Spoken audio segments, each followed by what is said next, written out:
Good afternoon, ladies and gentlemen, and welcome to another interview at Dill-Bill Cricket Academy.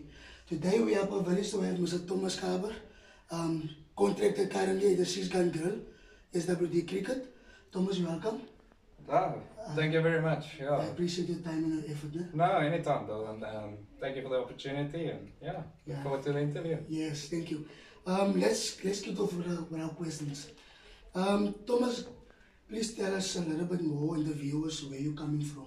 Yes, okay. So I'm born and bred in Pretoria.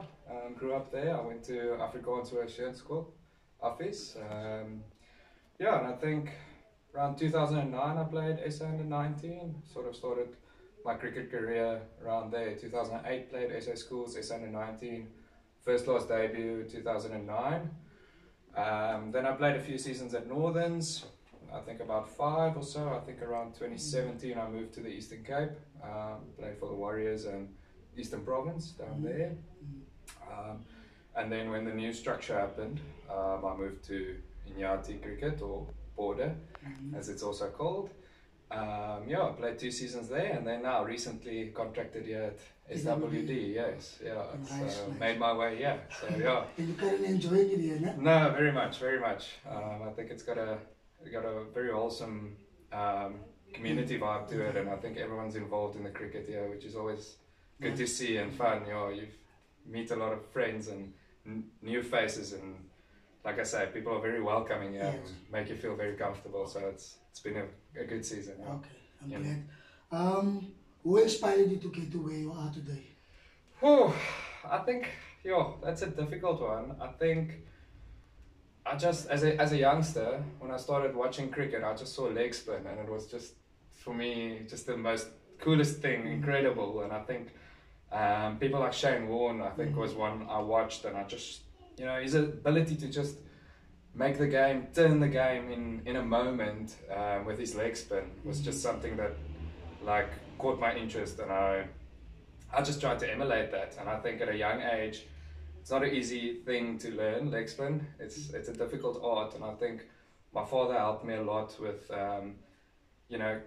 being able to keep doing it. Yes, the basics, and to keep hard at it, because it's, like I said, it's not easy to, at the start you start trying to learn how to bowl a googly or something, and you're missing the nets the whole time, That's how it starts. So you get discouraged easily, but I think he played a big role in keeping me going, and said, no, it's fine, you get hit for a few sixes, but you can take wickets, and I think that built the love for leg spin and for the game, and that was sort of the inspiration that started, and that's just kept forming with each team I played for, and then you sort of get different inspirations at different stages of your careers, like sometimes it's a coach, sometimes it's a team, your environment you're part of, you're trying to win a trophy or whatever, so I think that changes over the years, but the love for the game and the love for leg spin is definitely, I think, the key motivator to get me going. So Alright.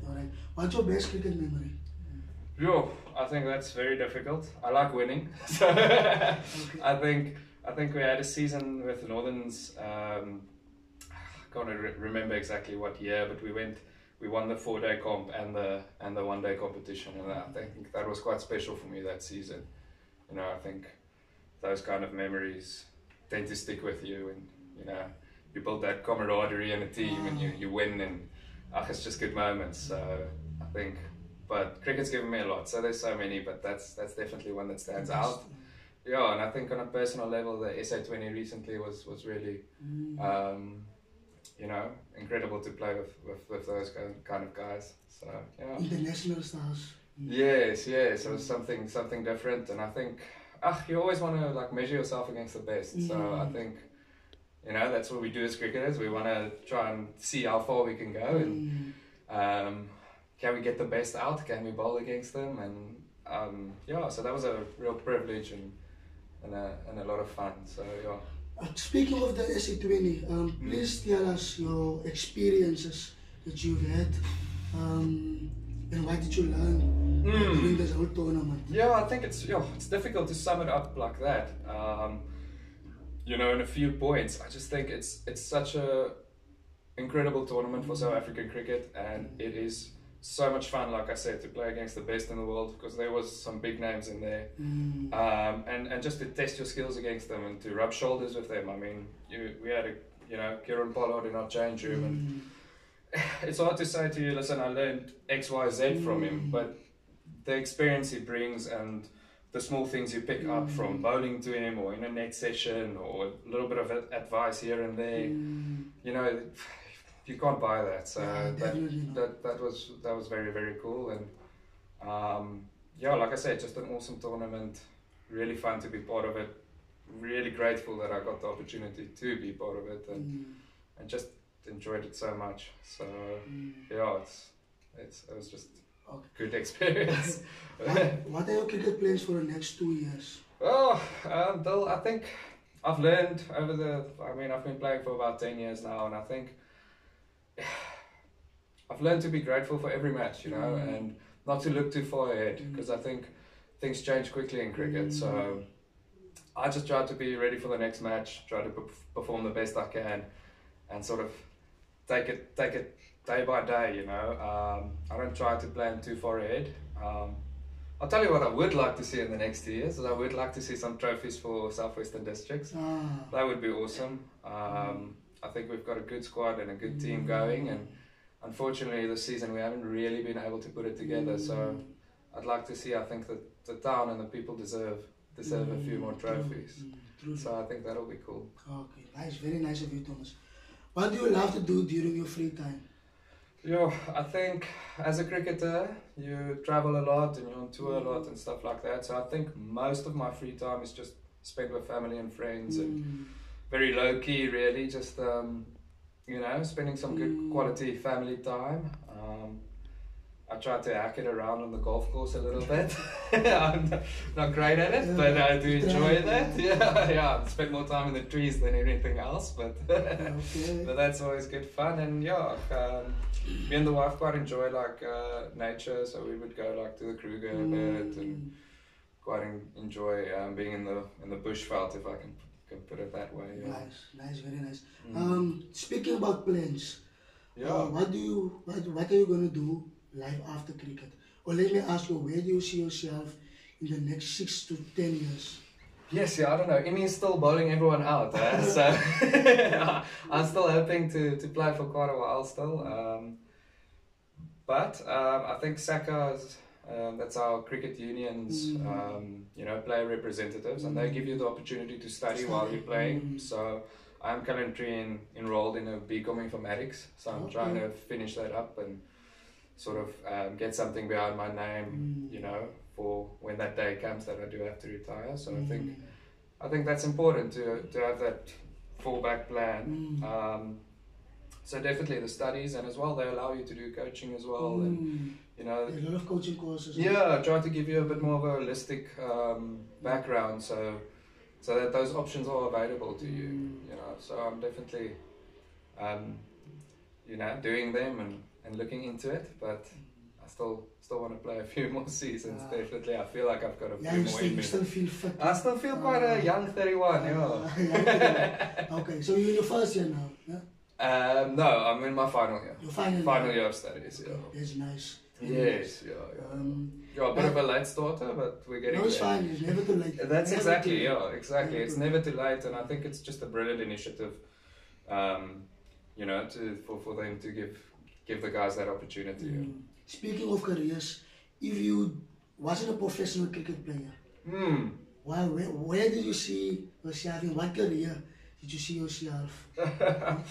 Why did you enjoy serious or just as fun? No, it's fun. It's fun. No, I think I've always sort of enjoyed looking at businesses and stuff like that, and a bit of an entrepreneurship, and I've been slightly involved in a few as well, off fields, in the off time I did have.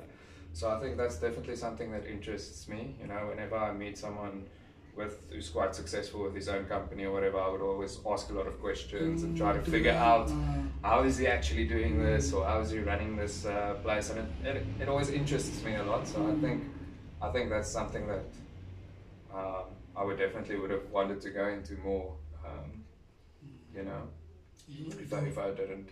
Yeah. Thomas, we are almost done.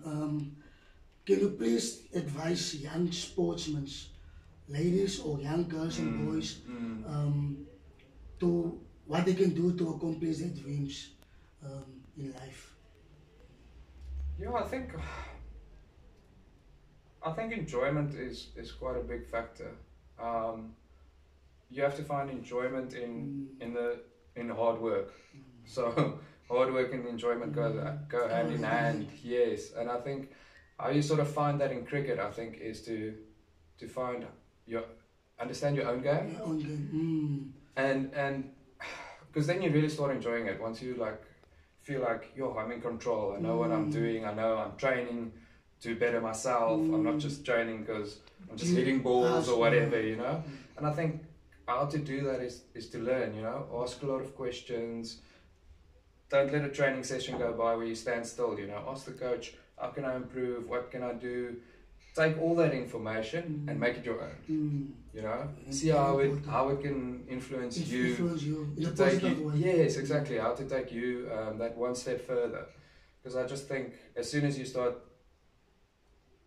recognizing that improvement in anything in life, then it becomes so much fun, and you just want to do more and more and more of it. You know, and you just want to keep growing at it.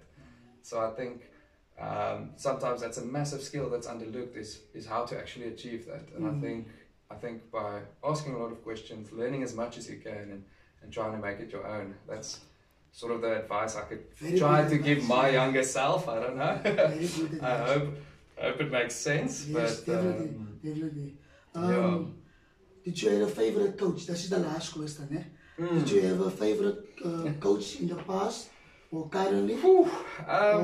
Or did everyone have some sort of good influence? I almost want to say that. Yes. I almost want to say that. I feel like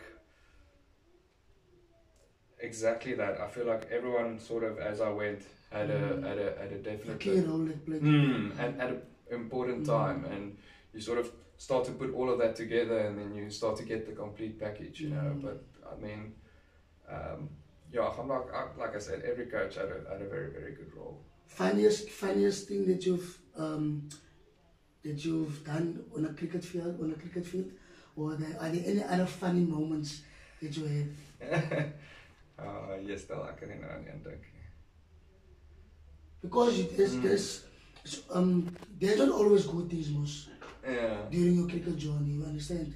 No, definitely. I think that's the other thing. Also for youngsters, like failure is a big part of it, and I think like you need to learn how to deal with that, and like I said, how to learn from that failure, because that does happen. Like you say, it doesn't always go your way. Yes. Especially like spin bowling. Sometimes the captain brings you on 6-6 and you're off and you don't bowl again. You know. But I think you have to understand you're a match winner as a spinner. So if you can, even if you go 6-6 but you take a wicket and you get the best batter out, you've changed the game. So even though you've gone for 10 in your over or whatever, you might have gotten key wickets. And they can win you the game. Exactly. Okay. Now Thomas, thank you very much, man. Before I end off, I want to motivate you because you are busy now with the T20s. Yes. You guys are also playing tomorrow, no? Yes, tomorrow Eastern's 1 o'clock. It's home. Yes, 1 o'clock at the rec. It's a 6-gun grill, recreational ground. So I also want to ask the supporters to go and support the guys, and especially to Thomas. So please do go out in numbers to go and support the boys tomorrow. Like you've mentioned earlier, it's a good thing, and players also feel themselves if there's a lot of spectators, because then they know they can give their best. You understand? Yes, no, definitely. And I've played for a few visiting teams here at Oudtshoorn as well. The crowd can get quite involved and put quite a lot of pressure on the opposition. So I think it's a good thing. Yeah, but it's a good thing. No, for us, it's a great thing. So we would love to see the people come out and watch a bit. I think it's a good day. You know, it's a good afternoon, and we only started 1. It's a lucky T20 is always a fun atmosphere. So are there tickets that the people must buy tickets, or is it free of charge? I believe it's free, but I'm speaking under correction. Under correction, yeah. I'm not sure. You'll have to check with my bosses to be sure. But yeah. Okay. Yeah. I know I've asked you. I've said earlier that it's the last question. No, I see now the conversation is going quite nicely. The crowd, speaking of the crowd, Yes. You've played now for the Mumbai Indians, Cape Town, and Ulands can get quite packed. Yes. So how did you handle that pressure? And it's televised. I don't know, it was weird. Like, I enjoyed the crowd. Like, it was just so cool playing in front of all those people. Like, obviously the cricket I've played most of my career, you're not used to that, and it's like I just enjoyed it so much when you take a wicket and you hear all those fans, or even when the ball goes up and it's like catch it and you just hear the crowd. I just found it a lot of fun. So for me it was like not pressure. It was more of like a privilege. Yes, motivation to be able to play in front of them, or look up and you see all the flags waving. It was a nice feeling for me. It actually, I think, took some of the pressure away that you sometimes put on yourself, or you know, sometimes you could be in your own mind a lot as a cricketer, thinking what you have to achieve, but that almost frees you up a bit, you know, and just gives you that opportunity to actually say, you know what, this is awesome, go out and express yourself. You know what I mean? And I think that's such a key way to play cricket these days. I think that's where cricket's going as well, and that's another, you know, if you're a youngster, 19 years, around there, that's express yourself. People, be brave, be fearless. But like I said, learn how to do it your own way, what actually suits your game. And then you can become better. Better of yourself. Yes, exactly. Thomas, thank you very much for your time. I appreciate it. I do appreciate it. Once again, strongs for the T20 tournament. Thank you. And strongs for your future, ne? Thank you. I appreciate it a lot, and thank you for the interview. It's good fun, and yeah, really appreciate the wishes. Thank you.